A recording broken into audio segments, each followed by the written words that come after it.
Hey everyone, welcome back. This is Pooja and you are watching novels for novels. आज मैं आपको दो short stories की समरी बताऊंगी और ये ऐसी शॉर्ट स्टोरीज़ हैं जिनकी राइटर की शॉर्ट स्टोरीज़ जिन राइटर्स की शॉर्ट स्टोरीज़ की मैंने पहले सीरीज़ भी कर चुकी हूँ। जिन राइटर्स की शॉर्ट स्टोरी की, एक तो है O Henry, William Sydney Porter, और इनका पेन नेम है ओ हेनरी। और दूसरे हैं एंटन चेकोव। जो ओ हेनरी है, इनकी 4 पार्ट या 3 पार्ट सीरीज़ मैंने कर चुकी हूँ इनकी शॉर्ट स्टोरीज़ का। और ऐसी एंटन चेकोव के भी 3 पार्ट या 4 पार्ट सीरीज़ मैंने शॉर्ट स्टोरीज़ का कर चुकी हैं। आज मैं इनकी आपको एक एक शॉर्ट स्टोरी बताऊँगी। तो पहले ओ हेनरी की बता देती हूँ, और आपको इन दोनों की शॉर्ट स्टोरीज़ की सीरीज़ देखनी हो तो डिस्क्रिप्शन में उनका लिंक है, तो क्लिक कीजिए और उनकी शॉर्ट स्टोरीज़ की वीडियोज़ भी देखिए।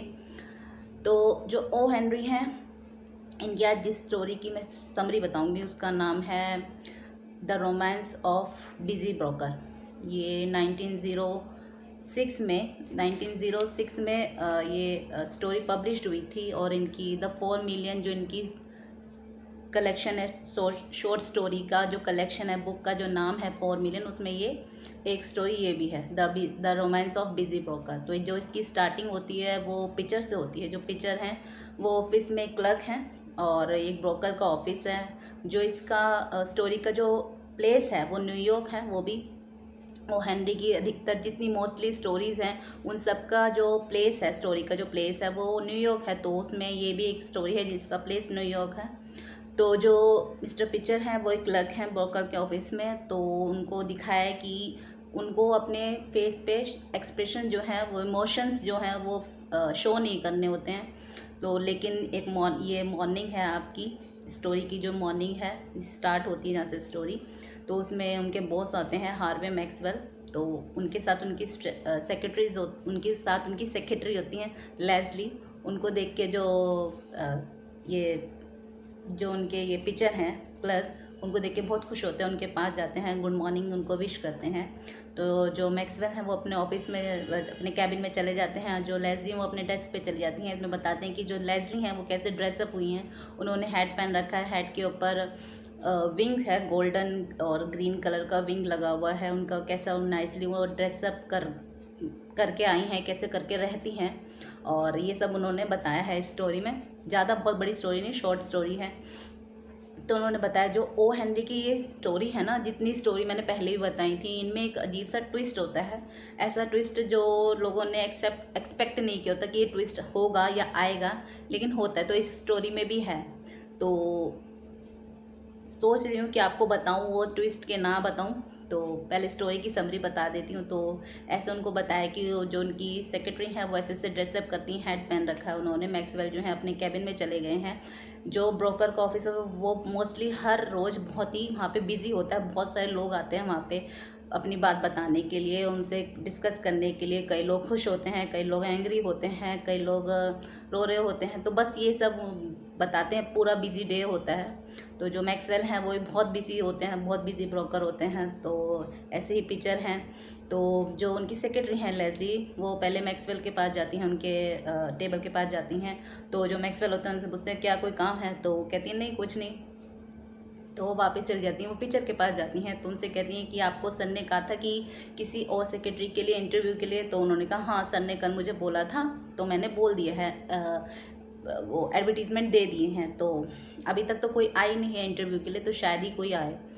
तो कहते कुछ नहीं होता जब तक कि ये सेक्रेटरी की पोस्ट फिल नहीं हो जाती, कोई नई अपॉइंटमेंट नहीं हो जाती, कोई नई अपॉइंट नहीं हो जाता, तब तक मैं काम करती हूँ। तो इसने उसके थोड़ी देर बाद वहाँ पे एक लेडी आती हैं इंटरव्यू के लिए, सेक्रेटरी की जॉब के इंटरव्यू के लिए। तो जो पिक्चर हैं वो उनको मैक्सवेल के ऑफिस लेके जाते हैं कि ऐसे ना आपकी सेक्रेटरी की जॉब के इंटरव्यू के लिए ये आई हैं लेडी। तो जो मैक्सवेल होते हैं बहुत गुस्सा हो जाते हैं कि जो मिस लिजी हैं वो मुझे सही लगती हैं, और जब तक वो चाहेंगी वो जॉब कंटिन्यू कर सकती हैं, अपनी पोस्ट पर रह सकती हैं। तो कहते हैं कि ना और किसी को मत लेके आना इंटरव्यू के लिए, सबको मना कर देना कि कोई किसी को इंटरव्यू के लिए यहाँ ना भेजे। तो जो पिक्चर होते हैं वो बहुत सरप्राइज हो जाते हैं सुन के उनका आंसर। तो वो अपने कलीग के पास जाते हैं, वापस बोलते हैं कि जो सर है मैक्सवेल हैं वो थोड़ा भूलने लगे हैं कुछ ज़्यादा ही। तो ऐसे ऐसे करके पूरा दिन निकल जाता है। तो जैसे डिनर टाइम पास होता है, रात हो रही होती है, डिनर टाइम पास आता है। तो जो ऑफिस है वो थोड़ा काम डाउन होने लगता है, थोड़ा शांत होने लगता है। तो जो मैक्सवेल हैं उनको बहुत अच्छी फ्लावर्स की खुशबू आने लगती है, सेंट आने लगती है फ्लावर्स की। तो कहते हैं कि ये मिस लिजली हैं, उन्हीं के कैबिन में से आ रही होगी, उन्हीं से आ रही होगी। तो वो उनके पास जाते हैं, मन में सोचते हैं कि आज मैं इनको प्रपोज कर ही दूंगा, कुछ भी कह के इनको प्रपोज कर दूंगा। तो उनके पास जाते हैं, उनको कहते हैं कि क्या तुम मुझसे शादी करोगी। तो वो उनको देखती हैं, थोड़ा उनको भी सरप्राइज होता है कि ये ऐसे कैसे कह रहे हैं। कहते हैं हाँ, मैंने अभी तक तुमसे कोई कन्फेस नहीं किया, अपने लव का कन्फेस नहीं किया, और एकदम से मैं तुमसे शादी के लिए पूछा हूँ, लेकिन मैं तुमसे प्यार करता हूँ, तो तुम मुझसे शादी करोगी। तो वो उठती हैं और थोड़ा सा उनकी आंखों में आंसू आ जाते हैं और वो रोने लगती हैं। तो उनके गले में वो हाथ डालती हैं और वो कहती हैं कि मुझे पता था कि तुम अपने काम में इतनी बिजी रहते हो कि तुम बहुत चीज़ें भूल जाते हो। तो कहती कि तुम ये भी चीज़ भूल गए कि हमने कल शाम को एक छोटे से चर्च में शादी कर ली है। तो बस ये इसका एंड है और यही ट्विस्ट है कि स्टार्टिंग से एंड तक किसी ने ये नहीं सोचा था कि वो उनकी वाइफ एज अ हस्बैंड और वाइफ वो लोग आए हैं, ऑफिस में एंटर की है और उनको पता होता है बाकी लोगों। तो ये स्टोरी का एंड है। तो जो ओ हेनरी की मैंने शॉर्ट स्टोरीज़ बताई थी पहले, ओ गॉड शोर हो गया, जो ओ हेनरी की मैंने शॉर्ट स्टोरीज़ बताई थी पहले, द गिफ्ट ऑफ मजा है, द स्काईलाइट रूम और सर्विस ऑफ लव, ये मैंने इनकी और भी स्टोरीज़ बताई हैं। तो आप इनकी वीडियोस को चेक आउट कीजिए, मेरे डिस्क्रिप्शन में इनका लिंक है। तो जो सेकंड स्टोरी है वो एंटन चेकोव की है, और एंटन चेकोव की द बिशप, ये 1902 में आई थी, और ये भी इनकी शॉर्ट स्टोरीज़ के कलेक्शन में एक शॉर्ट स्टोरी है। एक्चुअली जो एंटन चेकोव है, इन्होंने एक मैगज़ीन के एडिटर को प्रॉमिस किया था कि आपकी मैगज़ीन में मैं एक स्टोरी लिख के दूंगा। तो ये स्टोरी सबसे पहले उस मैगज़ीन में पब्लिश हुई थी 1902 में। तो जो बिशप हैं वो प्योतर करके कुछ रशियन नाम है ना, तो ढंग से प्रोनाउंस नहीं हो रहा, कुछ प्योत्रो करके बिशप हैं। और इसमें दिखाया है कि उनको शुरू से ही जब स्टार्टिंग होती है तब से उनको इलनेस सा फील होता है, वो बहुत ही थके हुए रहते हैं, उनको बॉडी एक होता रहता है। तो स्टार्टिंग होती है, पाम संडे है चर्च में। एक्चुअली मुझे इस रिचुअल के सेरेमनी के बारे में पता नहीं है, तो जो क्रिश्चियन उनको पता होगा कि क्या होता है। तो पाम संडे है और ये पाम लीव्स डिस्ट्रीब्यूट कर रहे हैं, तो बहुत भीड़ होती है चर्च में। वहाँ पे इन्हें एक लेडी दिखती है जो उनको अपनी मदर की तरह लगती हैं। तो जब तक कि वो उनको पहचान पाते, इतनी भीड़ में वो आती हैं, उनसे लीव्स लेके चली जाती हैं, पाम लीव्स लेके। तो जब तक कि उन्हें पहचान पाते, वो भीड़ में कहीं गुम जाते, उन्हें नहीं पता लगता कि वो उनकी मदर है या कोई और था, या उनकी मदर जैसे दिखने वाली कोई और लेडी थी। तो वो अपने रूम में जब वापस जाते हैं तो वहाँ पे जो दूसरे फादर होते हैं कहते हैं कि हाँ, आपकी मदर आई थी, उन्होंने वेट किया था। जब मैंने उनको बताया कि आप कहाँ हैं, तो वो कॉन्वेंट चली गई और कहती कि मैं कल वापस आऊँगी, जब आप आएंगे तो मैं आपको बताऊँ कि वो कल वापस आपसे मिलने आएंगी। तो ये सुनकर उनको बहुत खुशी हो जाती है। उन्हें रात को नींद भी नहीं आती, वो सोचते रहते हैं अपनी मदर के बारे में कि वो कैसे 9 भाई बहन हैं, कैसे वो विलेज में रहते हैं, कैसे उनकी मदर उनको प्यार करते हैं, ये सब वो सोचते रहते हैं। तो नेक्स्ट डे वो उठते हैं, वो फिर कहते हैं कि मुझे कुछ अच्छा फील नहीं हो रहा। तो कहते हैं कि ना ऐसा है कि आप वो अच्छा फील नहीं होता, तो उनको बताते हैं, कहते हैं आप मेडिसिन लीजिए। उनको मेडिसिन को वार्म टी बना के देते हैं। तो नेक्स्ट डे उनकी मदर उनसे मिलने आती है, वो उनसे उनके हाल चाल पूछती हैं और उनको बहुत खुशी होती है। लेकिन वो उनसे बात करने में हिचकिचा रही होती हैं। वो उनको सोचती हैं कि वो उनको क्या बोलें, क्योंकि पहले के टाइम में जो बिशप होते हैं उनका बहुत ही ऊंचा जो रैंक होता है वो बहुत ऊंचा होता था। तो जो नॉर्मल जो ऑर्डिनरी लोग होते हैं वो उनसे ऐसे कैजुअली बात नहीं कर सकते। तो वो जो उनकी मदर होती है वो उनको कंफ्यूज होती है कि उनसे कैसे बात करें, as a sun, as a बेटे उनसे, एज अ मदर उनसे बात करें, या एज अ वो फादर है, एज अ फादर और एज अ प्रीस्ट उनसे बात करें, कैसे बात करें। तो वो कंफ्यूज हो रहती हैं। तो वो अपने साथ अपनी ग्रैंड डॉटर को लेकर आती हैं, कात्या, वो एक 9 ईयर ओल्ड गर्ल है। तो वो मिलवाती हैं कि तुम्हारी नीज़ है कात्या। तो वो बहुत खुश हो जाते हैं।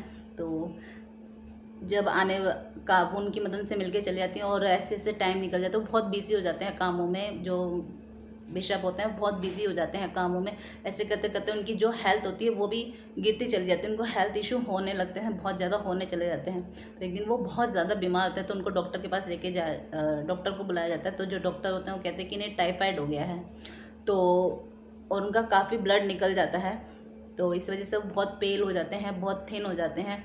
तो उनकी मदर को बुलाया जाता है, वो कहते हैं कि तुम इतने पेल इतने थिन कैसे हो गए। तो ऐसे करते करते एक दिन ईस्टर से पहले उनकी डेथ हो जाती है और जो चर्च में नए फादर को अपॉइंट कर लिया जाता है और धीरे धीरे लोग उन्हें भूलने लगते हैं। तो जो उनकी मदर होती है वो अपने दूसरे बच्चों के साथ गांव में रहने चली जाती हैं और वो ज़्यादा लोगों को बताती नहीं है कि उनके एक बेटे जो थे वो बिशप थे, वो फादर थे, प्रीस्ट थे, क्योंकि वो सोचते हैं कि हम तो पुअर फैमिली से हैं, तो लोग कहाँ विश्वास करेंगे कि हमारा एक बेटा वो इतनी अच्छी पोस्ट पे था, इतना वो फादर था। तो इसलिए वो कुछ लोगों को बताती हैं और कुछ लोगों को नहीं बताती कि सब लोग उनका यकीन नहीं करेंगे, क्योंकि मोस्टली लोग करते भी नहीं कि इतनी पुअर फैमिली से कोई कैसे इतने अच्छे पोस्ट पे, इतने ऊंचे पोस्ट पे कैसे कोई वो हो सकता है। तो बस ये इसकी स्टोरी है। तो ये 2 स्टोरी मैंने बताई और एंटन चेखोव की भी मैंने कुछ स्टोरीज़ बताई थी, जैसे वानका, the bat and fat and thin, ऐसी कुछ स्टोरीज़ इनकी भी मैंने सीरीज़ की थी, इनकी शॉर्ट स्टोरीज़ की सीरीज़ की थी। तो उसका लिंक भी है डिस्क्रिप्शन में, तो प्लीज़ उन लिंक को क्लिक कीजिए और मेरे चैनल को सब्सक्राइब कीजिए और लाइक कीजिए और अपना ख्याल रखिए। Take care, bye guys.